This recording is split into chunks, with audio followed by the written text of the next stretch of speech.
Hi everyone, विवेक गुरुजी channel में आपका स्वागत है। मैं विवेक सिंह और मैंने अपने यूट्यूब चैनल पे ब्रॉन्ज मेंबरशिप ओपन की है। इस ब्रॉन्ज मेंबरशिप में आपको 59 रुपीज़ पर मंथ में 10 इयर्स के पेपर्स की इनसाइट्स और उसकी स्ट्रैटेजी को डिस्कस किया जाएगा, जिसमें हम सबसे पहले आईएएस के क्वेश्चंस पेपर को उठाएंगे, फिर इसके बाद हम लोग सीडीएस, फिर इसके बाद असिस्टेंट कमांडेंट और लास्ट में एसएससी की। जो मेरा पहला इंसाइट और स्ट्रैटेजी होगा वो इकोनॉमिक्स से स्टार्ट होगा, फिर इसके बाद हम बाद में पॉलिटी के ऊपर चलेंगे। जैसा कि अगर हम ध्यान से देखें, क्योंकि पेपर का एनालिसिस करना बहुत ही ज़रूरी है, क्योंकि जब आप किसी भी एग्ज़ाम की प्रिपरेशन करते हैं और आपने पेपर का एनालिसिस नहीं किया है तो फिर क्या बोलते हैं, आप कभी भी एग्जैक्ट पॉइंट तक नहीं पहुंच सकते। इसलिए आपको ये जानना ज़रूरी है कि आप जो भी पेपर की तैयारी कर रहे हैं तो सबसे पहले आपको क्या करना है कि उसके क्वेश्चन पेपर को देखना है कि एग्जामिनर का मूड कैसे चल रहा है। जैसे हम कहते हैं ना, परीक्षा का मतलब क्या होता है, पर प्लस इच्छा, कि जो दूसरे की इच्छा पर निर्भर हो उसी को क्या कहते हैं, परीक्षा। तो सबसे पहले हमें दूसरे की इच्छा को समझना है कि वो कैसा क्वेश्चन पूछ रहा है और किस तरीके के क्वेश्चन वो पूछ सकता है। जैसे कि आप यहाँ पे देख रहे हैं, आईएएस के प्रीलिम्स के एग्ज़ाम में 2011 में एक क्वेश्चन आया कि the lowering of bank rate by the Reserve Bank of India leads to, the lowering of bank rate by the Reserve Bank of India leads to. अब देखो, सेम 2013 में क्वेश्चन क्या पूछा है, an increase in the bank rate generally indicates that the. तो देखो अब यहाँ पे क्या हुआ कि यहाँ पर लोअर कर रहा है और यहाँ पर इंक्रीज कर रहा है, बाकी बैंक रेट से ही है क्या कर रहा है, क्वेश्चन पूछ रहा है। और यहाँ पर बैंक रेट आरबीआई डिसाइड करता है, यहाँ पर भी बैंक रेट आरबीआई डिसाइड करता है, क्योंकि इंडिया में जो मॉनेटरी पॉलिसी होती है उस मॉनेटरी पॉलिसी को बनाने का काम किसका होता है, रिजर्व बैंक ऑफ इंडिया का। तो कहने का मतलब है आप इसको एनालिसिस कैसे करेंगे, तो इसी तरीके के एनालिसिस को हम इस ब्रॉन्ज मेंबरशिप में डिसाइड करेंगे, मतलब इसी ब्रॉन्ज मेंबरशिप में हम क्या करेंगे, प्रेजेंट करेंगे। तो ध्यान से देखो, जैसे इस क्वेश्चन को, इन दोनों क्वेश्चन को हम डिकोड करते हैं अच्छे लैंग्वेज में।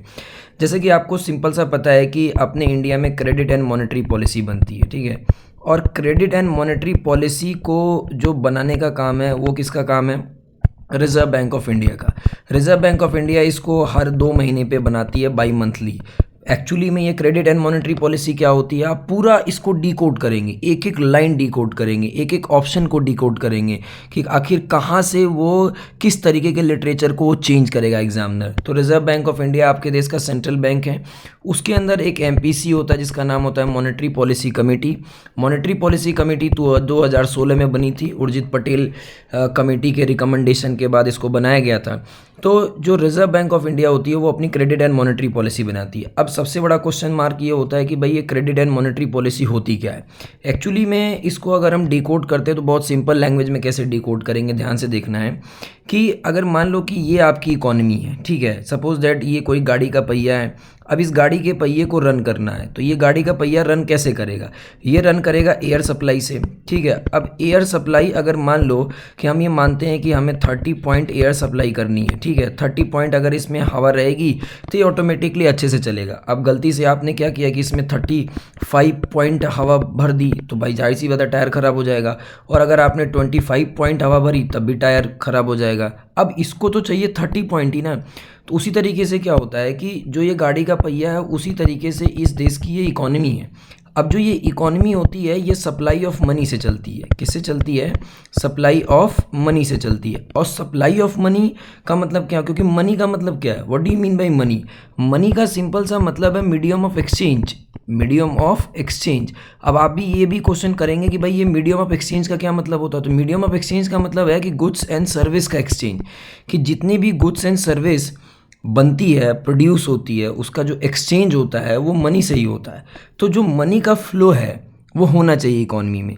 और अगर मान लो कि अगर ये आपकी इकॉनमी है और इस इकॉनमी में मनी का फ्लो ज़्यादा हो जाए और इस इकॉनमी में मनी का फ्लो कम हो जाए, अब मान लो कि आपकी इकॉनमी में मनी का फ्लो ज़्यादा हो गया तो it leads inflation in market. तो ये बाज़ार में क्या करेगा, महंगाई को जनरेट कर देगा। और अगर आपके इकॉनमी के अंदर मनी सप्लाई कम हो जाए तो ये इकॉनमी के अंदर डिफ्लेशन को जनरेट कर देगा। अब ये बात होती है कि डिफ्लेशन क्या है, तो इन्फ्लेशन क्या है। तो कहने का मतलब क्या है कि आप देखो, एक क्वेश्चन पूछा है, अब उस क्वेश्चन को डिकोड करते करते हम कहाँ पहुँच जाएंगे, ठीक है। तो अब आप ये सोचो कि अगर इसी तरीके से डिकोड करोगे तो कोई भी क्वेश्चन आएगा तो आप उसको सॉल्व कर लोगे, वो मेरी जिम्मेदारी है।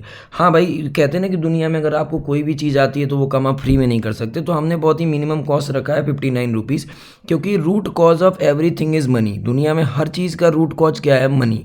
चाहे वो आज कोविड चल रहा है, चाहे वो क्या बोलते हैं किसी तरीके का एपिडेमिक आ जाए, या जो भी कुछ हो, तो without money, money is all the roots of evil. पैसा सभी बुराइयों का जड़ होता है। बाप बड़ा ना भैया, सबसे बड़ा रुपया। तो अब ध्यान से सुनो कि अगर मान लो कि इकोनॉमी के अंदर मनी सप्लाई ज़्यादा होगी तो इन्फ्लेशन का मतलब प्राइस हाई, और डिफ्लेशन का मतलब प्राइस लो। तो प्राइस न ज़्यादा होना चाहिए, और न प्राइस कम होना चाहिए। क्योंकि अगर आप ध्यान से सुनो कि अगर इकोनॉमी के अंदर प्राइस ज़्यादा होगा तो सिंपल सी बात है, कंज्यूमर परेशान होगा, जो ग्राहक होगा वो परेशान होगा। और अगर प्राइस कम होगा तो जो प्रोड्यूसर होगा वो भी क्या होगा? परेशान होगा। तो प्रोड्यूसर और कंज्यूमर दोनों में से कोई भी परेशान ना रहे, इसलिए मार्केट में मनी का फ्लो क्या होना चाहिए? एक मनी सप्लाई का जो फ्लो होना चाहिए वो एक एडजस्टेड लेवल पे होना चाहिए। और इसी adjusted level of money supply के लिए जो पॉलिसी बनाई जाती है, उसी पॉलिसी को हम क्रेडिट एंड मॉनेटरी पॉलिसी कहते हैं। क्योंकि जैसे ही आप मेंबरशिप ज्वाइन करेंगे तब तो मैं एक्सप्लेन करूंगा इन सारी चीज़ों को कि कैसे मनी फ्लो के बढ़ने से इन्फ्लेशन हो गया, कैसे मनी फ्लो के कम होने से डिफ्लेशन हो गया। क्योंकि अगर इकॉनमी के अंदर डिफ्लेशन है तो सिंपल सी बात है कि ये किसको जनरेट करेगा? रिसेशन को। और रिसेशन का मतलब मंदी होता है। और अगर रिसेशन को नहीं रोका गया तो ये किसको जनरेट करेगा? डिप्रेशन को। अब डिप्रेशन और रिसेशन कितने खतरनाक सिचुएशन होती है। डिप्रेशन तो आज तक पूरी दुनिया में 1929 में केवल एक बार आया, यूनाइटेड स्टेट्स ऑफ अमेरिका में।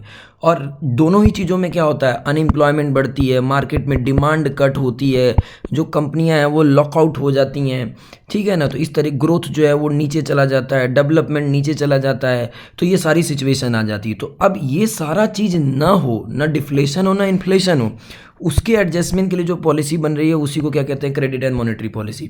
और जैसे ही हम क्रेडिट एंड मॉनेटरी पॉलिसी के ऊपर आते हैं तो जो क्रेडिट एंड मॉनेटरी पॉलिसी है उसमें टूल्स होते हैं। क्या होते हैं? टूल्स। अब गाड़ी में हवा भरना है तो भाई आप उसमें हवा की मशीन लगाओगे तभी तो हवा भरेंगे। तो उसी तरीके से उसको निकालना होगा तब भी हम टूल इस्तेमाल करेंगे, तभी हवा निकलेगी, तभी हवा भरेगी। तो उसी तरीके से मनी सप्लाई मार्केट में कितनी होनी चाहिए, कितनी नहीं होनी चाहिए, उसके लिए आरबीआई टूल्स यूज़ करता है। और जो सबसे पहला टूल होता है उसको हम क्वांटिटेटिव टूल्स कहते हैं। और सबसे पहला क्वांटिटेटिव टूल जो होता है उसी का नाम होता है बैंक रेट। अब उसी बैंक रेट से ये क्वेश्चन क्या करते हैं? पूछा गया है। ये दोनों क्वेश्चन बैंक रेट से पूछा गया है। एक बार बैंक रेट के इंटरेस्ट रेट को कम किया जा रहा है, एक बार बैंक रेट के इंटरेस्ट रेट को बढ़ाया जा रहा है। तो अब 2011 के क्वेश्चन में ये पूछ रहा है कि अगर लोअर कर दिया जाए तब क्या होगा, और 2013 के क्वेश्चन में पूछ रहा है कि अगर उसको बढ़ा दिया जाए तब क्या होगा। तो बढ़ाने और घटाने से क्या होगा? क्योंकि अब हमको जब तक ये नहीं पता है कि बैंक रेट क्या होता है तब तक हम इस क्वेश्चन को सॉल्व नहीं कर पाएंगे। हमको ये पता नहीं कि मनी सप्लाई क्या होती है, इन्फ्लेशन क्या होता है, डिफ्लेशन क्या होता है, रिसेशन क्या होता है, डिप्रेशन क्या होता है, ठीक है ना। इसमें क्या कैसे कैसे इकोनॉमिक्स में ये सारे स्पाइरल्स बनते हैं, तब तक हम इस क्वेश्चन को कभी सॉल्व नहीं कर पाएंगे। तो इसलिए अब ध्यान से सुनो। अब बैंक रेट क्या होता है, पहले हम बैंक रेट की बात करते हैं। मान लो कि रिजर्व बैंक ऑफ इंडिया यहाँ पे है, ये बैंकों का बैंक है, is a bankers of the bank, central bank है।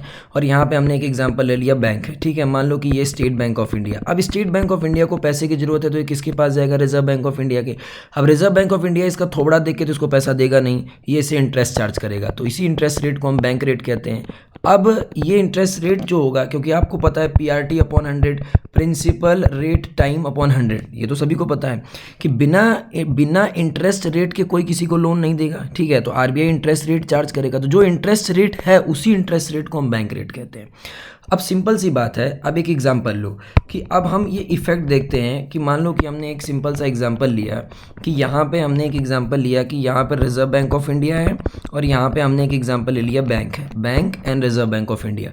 अब इसका इफेक्ट देखेंगे मनी सप्लाई पे, सप्लाई ऑफ मनी पे क्या इफेक्ट पड़ता है।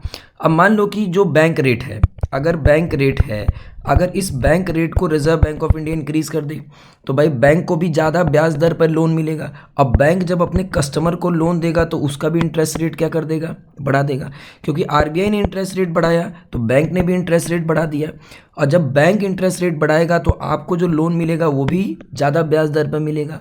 और जब ज़्यादा ब्याज दर पर मिलेगा तो इसका मतलब क्या हुआ, क्योंकि इंटरेस्ट रेट के बढ़ाने का मतलब हुआ कि मॉनेटरी पॉलिसी को टाइट कर दिया गया, और इंटरेस्ट रेट को लो करने का मतलब हो गया कि मॉनेटरी पॉलिसी को इजी कर दिया गया। तो जब कभी भी इंटरेस्ट रेट ज़्यादा होगा तो लोग लोन नहीं लेंगे। जब लोग लोन नहीं लेंगे तो मार्केट में मनी सप्लाई क्या हो जाएगी, कम हो जाएगी। अब सोचो कि जब लोग लोन नहीं लेंगे क्योंकि उनको इंटरेस्ट रेट ज़्यादा मिल रहा है, ज़्यादा इंटरेस्ट रेट पे लोन मिल रहा है, तो जब वो लोन ही नहीं लेंगे तो मनी सप्लाई मार्केट में कम हो जाएगी। अब आप कार खरीदने के लिए लोन लेते हैं, आप घर बनाने के लिए लोन लेते हैं, तो आपने कार नहीं खरीदी, आपने लोन क्या बोलते हैं, आपने घर नहीं बनाया, तो ऐसे मार्केट के इकोनॉमी के तमाम स्ट्रक्चर पर इफेक्ट पड़ेगा। अब इस क्वेश्चन को सॉल्व करते हैं इसी कॉन्सेप्ट पे कि the lowering of bank rate by Reserve Bank of India leads to more liquidity in market. अब देखो एग्जामिनर कितना चालाक है, लिक्विडिटी वर्ड को मनी सप्लाई भी आप कह सकते हैं। मान लो कल को एग्जाम में यहाँ लिक्विडिटी ना लिख के वो लिख दिया money supply. More liquidity in market तो कभी नहीं, क्योंकि जब कभी भी इंटरेस्ट रेट बढ़ेगा तो मार्केट में लिक्विडिटी कम होगी, मनी सप्लाई कम होगी, क्रेडिट क्रिएशन कम होगा। अब सोचो कि इस वर्ड को हम क्या क्या लिख सकते हैं कि जब भी लोन का इंटरेस्ट रेट बढ़ाएगा आरबीआई तो बैंक भी इंटरेस्ट रेट बढ़ाएगा। तो अब इसको क्या क्या लिख सकते हैं, इससे क्या होगा, सप्लाई ऑफ मनी कम होगी। अब सप्लाई ऑफ मनी को हम कितने लैंग्वेज में लिख सकते हैं, लिक्विडिटी कम होगा, ये आप लिख सकते हैं, लिक्विडिटी कम होगा पहला वर्ड। दूसरा वर्ड क्रेडिट क्रिएशन कम हो जाएगा, ये भी लिख सकते हैं, क्रेडिट क्रिएशन कम हो जाएगा। और ये भी लिख सकते हैं मनी सप्लाई क्या हो जाएगी, कम हो जाएगी।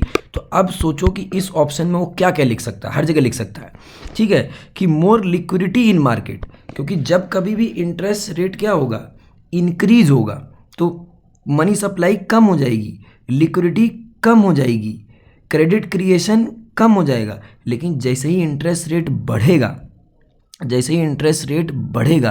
मार्केट में लिक्विडिटी जैसे ही इंटरेस्ट रेट क्या होगा, कम होगा, मार्केट में लिक्विडिटी क्या हो जाएगी, बढ़ जाएगी।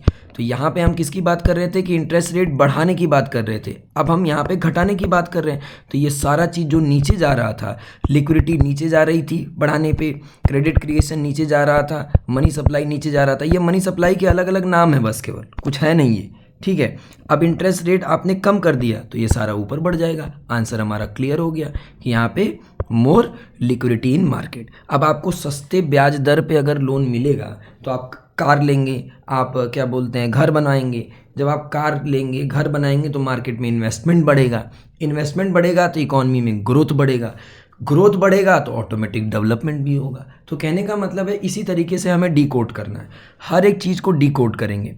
तो जो हमारा 59 रुपीज़ का वो है क्या बोलते हैं ब्रॉन्ज मेंबरशिप, इसको आप ज्वाइन करो। ज्वाइन करने के बाद उस पर आपको पहले आईएएस के इकोनॉमिक्स के सारे क्वेश्चन पेपर को सॉल्व किया जाएगा विद डिकोडिंग लैंग्वेज। कितने तरीके के क्वेश्चन पूछ सकता है, क्या चल रहा है, क्या नहीं चल रहा है, इसकी बात करेंगे। Thanks for watching me, Vivek Guruji, bye bye.